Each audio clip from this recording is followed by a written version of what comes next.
Welcome to Cancer and Peace. My name is Sean Stewart, here to facilitate a great conversation with my buddy Peter Scalzo. We're live in studio together this week. Whoa. First time in a few weeks. So, Yeah.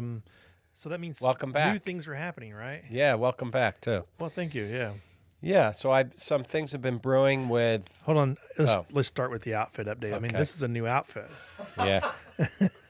Yeah, it's really old for me, but I pulled some stuff out of the closet that has actually been there. So everyone here is commenting. That's how bad I am. That Producer Jack had to I laugh. put on some stuff from my closet, and everyone is all thrilled that there's a new outfit. Well, because you have like a rotation of two or three I when you need for to this stop podcast. that. Yeah. Anyway. So there's new stuff happening. Yeah, there's new stuff. That may be the least important of Yeah. it, but at least Yeah. we did comment on what was important. Yeah. Yeah. So kick us off. You have been thinking about our structure and change as we go forward of just how do we keep moving forward with Cancer and Peace as a podcast and other resources. And you're going to add some things and change some things. And so we thought this episode, one, I just kind of hear your heart right now. Maybe let's start there before we even get to be overly administrative. What's your heart right now in, and what do you feel like you've really felt like where you've learned and grown and connected by sharing your own cancer journey in this form of Cancer and Peace? You know, what's your heart telling you right now? I mean, I think for me, I feel like we have a unique podcast. In other words, we have unique content because we've both been on inner journeys. I'm in my 12th year. You have to be close to that too, right? What are you in, 11th or? In my 11th, yeah. Yeah. So, and what I mean by inner journey is I got into 12-step recovery work and also emotionally healthy spirituality, John Eldridge, and all these inner journey folks. And so as I was traveling in that space with you and with other guys, I thought, wouldn't it be great to use some of these tools and ways of thinking and apply it to the cancer journey? And in fact, we've both done some unique things. I think of the weekend where there were 65 lawyers for Christian Legal Society, and we put on a weekend seminar, and I told my cancer story along with the recovery story one night, and we used some emotionally healthy spirituality tools. Remember that? Oh, yeah. No, that was a funny time because Yeah. if you can imagine a bunch of lawyers who, I think they letter the law is kind of the way they think about law is probably, and we're coming in with these very squishy, at looking at, what's going on inside of you and how you feel and how do you become emotionally healthy. Yeah. And I'm going to say monastic type concepts for getting to peace of your journey. And they were definitely like, what? Yeah. And, I get it. I practiced law for 23 years and had to go on disability because of cancer. So I left the practice of law, haven't been back. And it's been, I don't even know, 7 years or so. But I remember, basically you're a technician with the law, right? So people come in, you analyze what they're saying, you give advice, you represent. And it's not about talking about your own feelings. And that's pretty foreign to an attorney who's more of a nuts and bolts. Or sharing your story thinker. Intimately. Yeah. That's not.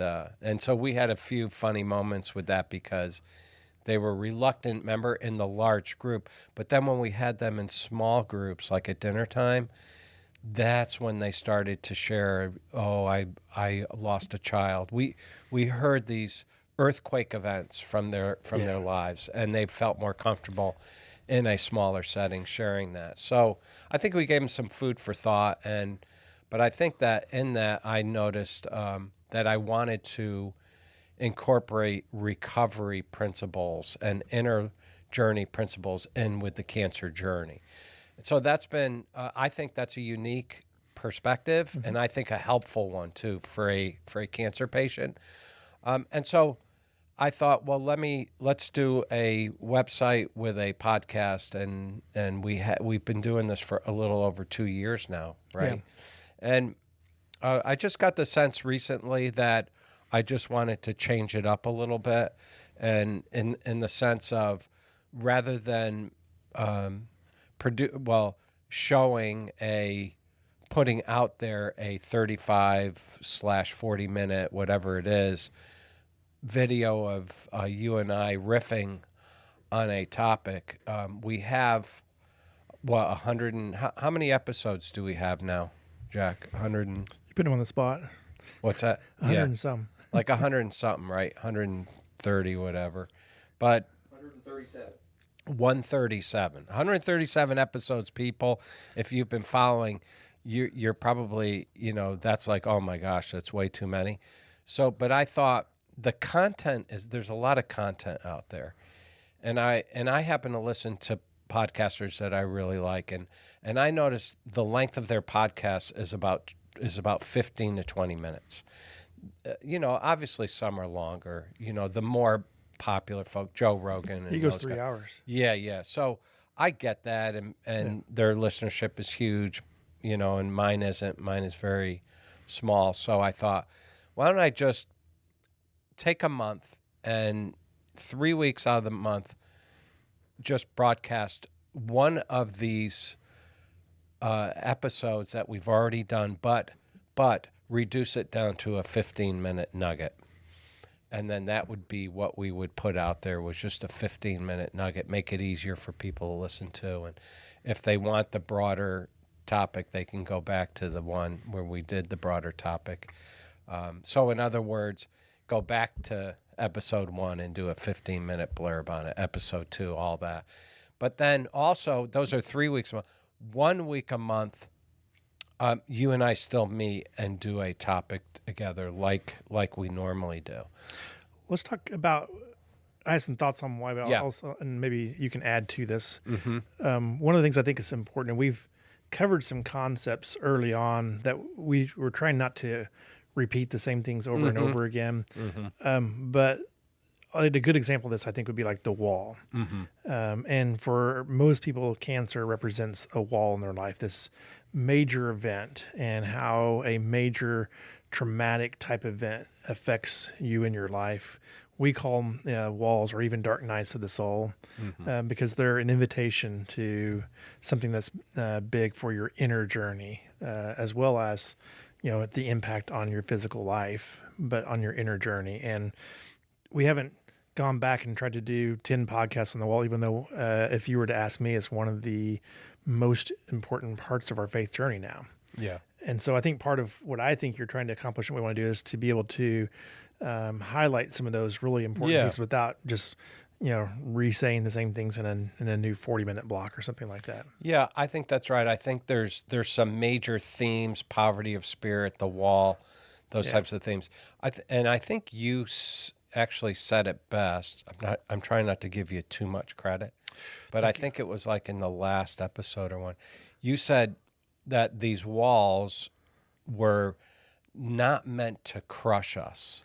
You used the word crush. Yeah. And it was but to grow us. And I think that is a message that I think that I have always felt in this cancer space and wanted to get out there, that God wants to use my pain and suffering not to crush me, but to actually to transform me, and for me to grow up and grow in Him and grow closer to Him, become more dependent, and be able to come to the comfort of others because of the same comfort that I have received. All those concepts I think are really important, rather than just, hey, this is the worst thing that's ever happened to me and I just need to run from it. A cancer diagnosis. For me, it was like, no, I'm going to turn and face it. I'm not going to deny it. I'm going to embrace reality. I'm going to deal with my emotions, and I'm going to recognize that it's not here to crush me, but I'm going to grow from it.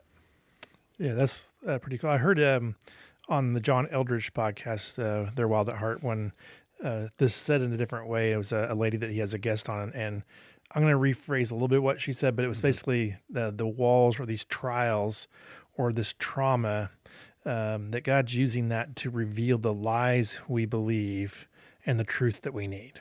And I was just like, wow, yeah. yes, that's Wow. exactly what's happening is when this comes in, it's revealing something that is going on inside of us. Yeah. And then there's also truths or some things that need to be embraced in our lives.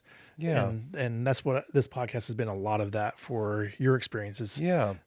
Well, and for me personally, I mean, first time I revisited the journal that I had drafted, that I had done in that 14th surgery of that time when I was told to go home and call hospice, and horrible surgery down at Lenox Hill in the city. First time I revisited that journal and read through it with you analyzing it with me, which was just a huge benefit for me to be able to, the journal was delivered to me, and, we know the story behind that. My buddy, our friend brought it down, and I picked it up, and there is something about me. I am not, I like to express myself in writing. I like to write it down. And so I chose that time to write it down. And that journal turned out to be something that was fun to revisit on this podcast. And, 20 years ago, July 27, 2005, I had my first major surgery down at Memorial Sloan Kettering, removing the bladder and prostate and creating a new urinary system there. It was during that hospital stay, which was, I don't know, 21 days, whatever, that I really felt the Lord speak to me. And when I say speak to me, not audibly, just a sense and an urge, and in my spirit, in my, my soul, my heart, that he wanted me to be transparent about this journey. I had no idea it would be as long as it would be and as horrific as it would be. And I'm not one to like run out and say, listen to me. So I didn't really do anything for 10 years. A couple times I spoke at a church service or whatever, I was asked, but I didn't do anything. And then I had this horrific surgery in 2015, 10 years later, my 14th.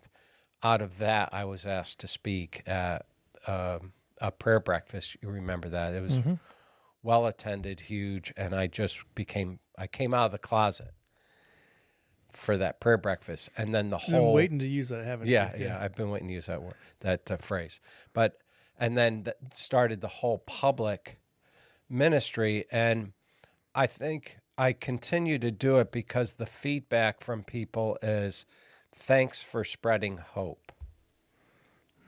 Thanks for spreading hope. And I know, like in 2019, I had been approached by 3 different people and a pastor to write a book, and that was not on my radar screen at all. But I went ahead and engaged a friend of mine to help me, and actually got a book written. And so and that's on Amazon. You could buy it on Amazon. But that was in 2019. So I was going into my 15th year in the journey. That book. This is one of the new things is my producer, Jack. That book was read by me and turned into an audiobook that I'm going to offer for free to people. And, it's going to be, you can access it on my website, cancerandpeace.com. One word, cancerandpeace.com. And it's available now. Yeah. Because as this podcast gets published, Yep. We it'll be online. Yeah. Jack just finished all of the editing. I've been told that if you have insomnia, it is a wonderful listen. That by the second chapter, you'll be sleeping soundly. Oh my goodness. No, but it's it's a particular snapshot in time, and as I listen to it now, I'm thinking, wow, I've changed a little bit. In other words, I've become more authentic and transparent about the harshness of my journey since we've been doing the inner work. It is interesting, and it's a part of the concept is I was going to say, because I was asking about where your heart was at related to this, and we've had this I know we put this concept out here on this podcast before, but it's if you look back at the last year of your life, it never feels like you grew enough. It's like I always feel a little bit disappointed. It's like I just didn't grow enough. But then if you go back and look at a decade, I'm like, oh my goodness. It's as if the world's been turned upside down in a decade. And so now you wrote this book was published in 2019, and here you are in 2025. You're 6 years out. Yeah. And what I hear you expressing is this, hey, this is a snapshot back there. Yes, back then. I almost sense and I even sense a little bit of my immaturity in that window there. Yeah, if I wrote it today, it wouldn't read how it reads now. It would read, it would have Similar, some new, yeah. But I would expound more on the negative emotions, the tough emotions that I would be more forthright about speaking about them. Yeah, I mean, my conclusions probably are not different, although I didn't give it justice in the book. In other words, I didn't talk about the wrestling that happens when I wrestled with my own emotions of fear, anger, and sadness, for instance. There was a whole process that went into that. And still today, they crop up at times. And, how do I deal with fear, anger, and sadness? And so the recovery space, emotionally healthy spirituality, even story work, the new thing that I'm doing now, story work, doing my stories, has all worked inside of me to help me mature in the area of exposing my emotions and processing them. And, I was kind of coming out of the emotions are bad and can even be sinful camp. And I was coming out of it, but I wasn't completely out of it. And now I'm into the emotions are, God wired me with emotions, and they're kind of like the indicator lights on your car. They're going to flash. And so it's not a negative though. Makes it sound like a negative, but I'm going to process those emotions, and God is speaking through those emotions to me. That's how I would view it now. So I would state it differently than what's in the book. It is funny because you're actually calling that part of your journey of recovery and maturity. Yeah. And so, I was away, and I had told you before I ran across some very, very conservative, fundamental type individuals and related to there was an older guy who was leading that this thing I was involved with, and he was talking about in his denominational startup, women aren't supposed to be in leadership, and he made this comment. It's like, the reason why is that women are emotional, and I was like, Yeah. I'm emotional. Yeah. Because you and I both view people who are able to sense and feel their emotions Yeah. and understand their purpose to be much more mature today. And that's part of the peace journey, is to not stuff that. Right. It's not to be ruled by them either, but it's not to stuff that. And so I was giggling to myself about, yes, I can remember a time in my own journey where I thought, oh, I have to manage my emotions, meaning do whatever I can to not let them affect how I interact, even though they were greatly affecting how just in the way I manage them. Right. And it's a place of growth in the process of peace. And so I love that about the podcast that we've done, is that we've been exploring that for our own journeys, where we've been. It's one of those things where I don't live in regret. I was at a particular place on my timeline with emotions then, and I'm at a different place now with my emotional life, and I'm happier now where I am, because I think it's a healthier place to be, and it's a more peaceful place to be, rather than stuffing and hiding and running from emotions. Now it's embracing, letting them out, processing them, Feeling them, not being scared to feel them. Yeah, so. It's just a shift, like I was in a cancer support group Sunday. We had a good turnout this Sunday, some new people, which was wonderful. But, I still have that sense of I should not be alive. And, my doctors tell me that. I don't know if that's healthy, but especially Dr. Grasso tells me, you're an anomaly. You should not be alive. I talk about your case around the world, and it's just such a long journey in the cancer space. It's a 20-year over 50 surgeries, 7 years of systemic treatment, immunotherapy, six recurrences, radiation, chemo wrenches, but besides that, the terror of being told twice to go home and call hospice, and really having no medical options left. That's the way this journey has been. And so the question I have for God is, why am I alive? A lot of people who had the same diagnosis as me are not alive. And so I think the answer is so that I can communicate those things that I've learned in this journey, so that, again, it could help others and bring hope to others and comfort. I'm thinking about that for a bit, and so I'm going to. Part of what has kept me connected with this, and not that I've been not be wanting to be connected, but it's we show up here every day that we do this, and I don't think we're thinking so much about what somebody out there needs to hear as much as it is. Yeah. We're learning how to grow by processing and sharing just openly what we're riffing together because we're having a conversation. And so I'm as much connected with purpose as purpose in finding depth of relationship with God and with others. That's an opportunity to grow in that and whatever is out there. And so it's additive to what you're saying, is that God has given you a purpose that is a larger platform because of the uniqueness of your cancer journey and the uniqueness of the struggle and the craziness of the trauma of being told to go home twice, and the fact that you're still here even though the odds of that are so infinitesimally small.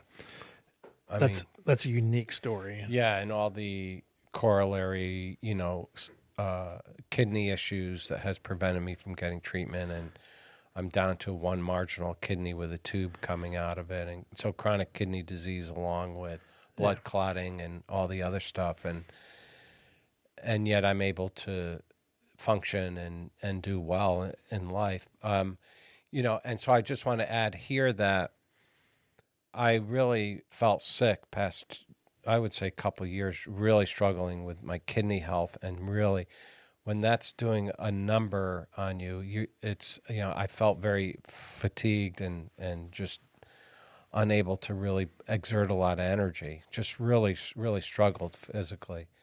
And so, my girlfriend and I were talking about this. She said, we've been together almost 2 years, and she said that first year there's such a difference now since I got the tube coming out of my kidney, just more energy. So I'm going to offer on this website 30-minute, what I call support phone calls. And, if somebody wants to just talk to me, and I will listen. And, I don't give medical advice, those kinds of things, but I will weigh into it my own journey. I will share my own life with this person, but hear their journey. And I thought 30 minutes would be a good time period for me to do it because I do get tired. And so if somebody's interested in that, I just want to mention it here. You can access it on the website, Jack's setting it up, where you enter in your email, and then I'll get in touch with you, and then I'll set up the call. And that's all. It's just a support. I've been doing cancer support now for 19 years, and so I have some experience coming alongside cancer patients and even caregivers and all that, and what the journey involves. So that's the big changes or the big offerings out there. This new audiobook's going to be out there. There's new support opportunities if you want some one-on-one opportunity to have just a little bit of interaction with Peter on 30-minute blocks. That's available on the website now.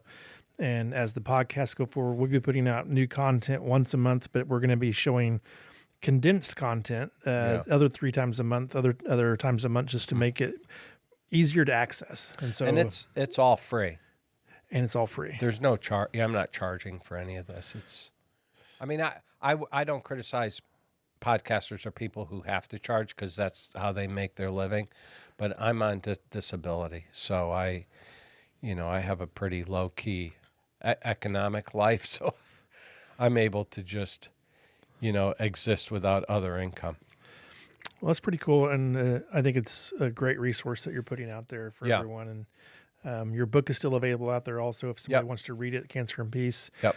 And that's available off of the website. Yep. So let me just throw one or two more questions out here Yeah. at the end. It's like as we have moved along in this podcast, I think when we first started, we were thinking we wanted this to be for anybody who had cancer to be able to just listen and find encouragement and ideas for just using your life as an example. I would say we're both Christians, but we wanted it to be something that anybody could listen to, even if you didn't believe. But I'd also believe that we've become even more decidedly faith focused in many ways over the last several months, and just hear your thoughts or your heart on that, as because I think we both still want people to feel like anybody could listen and interact, that it's not a requirement to share our faith journey, but we also still feel like the importance. But I mean, hear your thoughts on that a little bit, and where we've gone and where we're at now. Yeah, definitely in the beginning, and even how the website's structured, I was trying to make it available for anyone who's been diagnosed with cancer. And, as we started to do the podcast and I started to communicate about, basically sharing how I do this cancer journey, I couldn't get around the fact, higher power concept. Yeah. And that's what I use in recovery, 12-step recovery, but it's unapologetically Jesus Christ. So then, I had to state who my higher power is. I do it in the book and everything. And then, so much of my emotional journey and the spiritual side of this journey is through a Christian filter, through my own journey of faith. Right. As a Christ follower. So everything just naturally became more Christ-centered. And I get it if somebody is not Christ-centered, if they can get stuff out of it, great. I just think it's such a huge benefit to have a higher power concept in one's life. I just maintain that for my own life. But I've always had a dependency, belief, faith surrendered with Jesus Christ. I've always enjoyed that, and what I feel is a supernatural experience with the Holy Spirit. And I talk all about it because I've had my surgeries, and this journey has been an incredible time of interaction between me and Christ. Huge. Yeah. He's showed up so many times that I have to acknowledge and recognize him in this process. We've been doing a series as of late on the miracles of Jesus. Yeah.